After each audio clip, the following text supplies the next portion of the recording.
Hello! So this is a different type of video. It isn't actually a review of something I've read. I don't normally do want to read or planned to read videos because I am very much a Yoda fan when it comes to that. Read or read not, there is no try. And I walk up to my bookshelf and I pick up whatever I feel like. I don't really plan ahead all that much. However, by the time you watch this, I'm in the process of a road trip from the Gold Coast up to North Queensland. What is that? That's a few thousand kilometres. And the reading, and then I'm going to get on a dive boat. For the dive boat, I have picked out two books that have been on my to-read shelf for a while. And one is Tim Winton, Blueback. There aren't too many authors that do marvellous jobs of writing within the marine environment or about the marine environment and fiction. Tim Winton is one of them. I've been looking forward to this and I've been saving it for a while. It's a thin book and I think it's going to be fast, but that's the sort of thing you need on a dive boat where you don't have a lot of time to sit around. This is also a dwarf minke whale research boat. So a lot of the time when we're not actually in the water, we're going to be staring at the water waiting for whales to surface. However, I can't go to a place without books, right? I'm not that person. So I'm going to take Tim Winton and David Caddy's The Reef. This is a children's book, I believe, but I'm still pretty keen for anything that sets itself in the marine environment. And a dive boat is perfect for those two. For the trip up. Now, if anyone has watched this tube often, they'll realise I don't read a lot of short stories. Short stories for me stopped being attractive years ago because they are short. And I read fast. So if I've got half an hour worth of reading time and I sit down with a book and I read the story in 5 minutes, what am I going to do with the rest of that half hour? Go straight on to the other story is what I did when I was younger, and the result of that was that I couldn't tell the stories apart. They all sort of melded in my mind. I didn't have time to think them over. However, there are scenarios where short stories are perfect, when you've got small intervals where you want to force yourself to not do anything in between other tasks, like driving for 3 days at a time. You have to take breaks from driving, and I find that I stop the car, I have a coffee, then I get twitchy, then I get back in the car without having enough of a break. Short stories are perfect because you sit down, you read the short story, and by the time you finish the short story, you've had an actual break. That worked really well last year, and I'm going to try it again.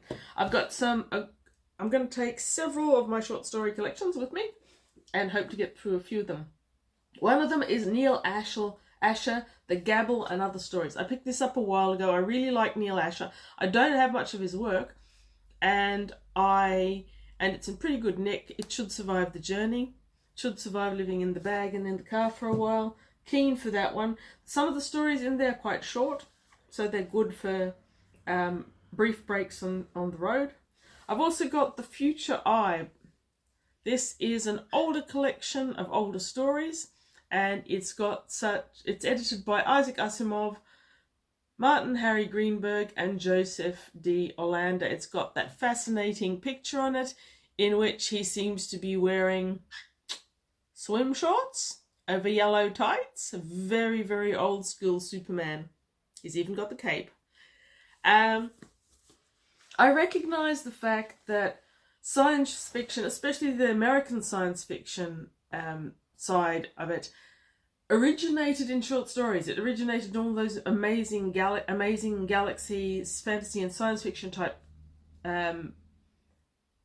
magazines. And the stories and the authors that came out of them are fantastic. And by not reading short stories, I know I disadvantaged myself in terms of the early writing. And many of those authors didn't write very many novels. It was mostly short stories. So I'm excited.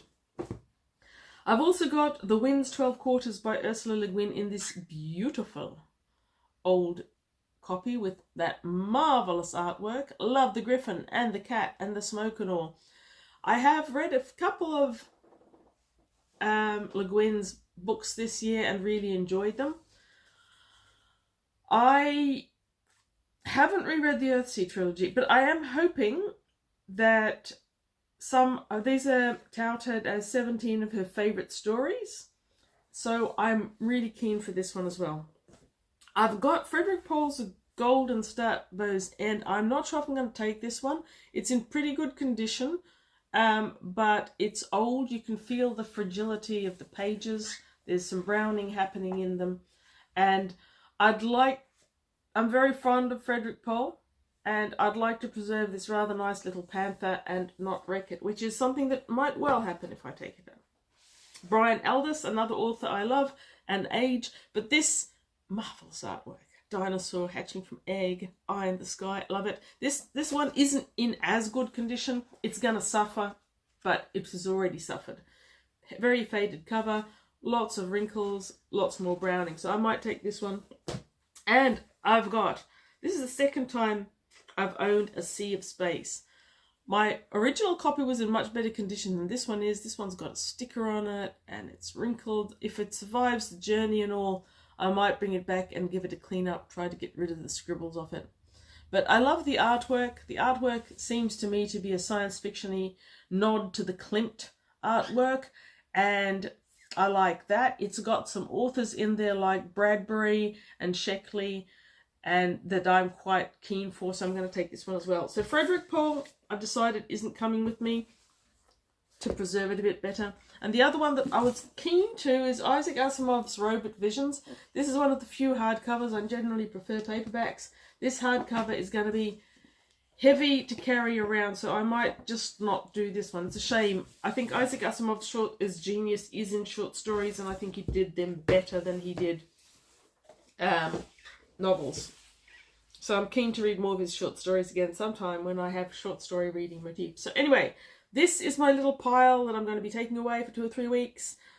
I might try and record some videos of my reading experience as I head up the coast, but I don't think I can post them. I'm not taking a lot of tech with me, and I've never actually posted a YouTube from my phone. Can it be done? Some of you out there probably know. Anyway, thank you for watching. Read good books. If you've read any of these short story collections, by all means, feedback. Whether I'm posting or not, I'll be reading feedback, even if I can't figure out how to answer it. And if you've got any favourite stories in there that you really think I should read, let me know. Read good books. Have a great day. I'll see you in a couple of weeks.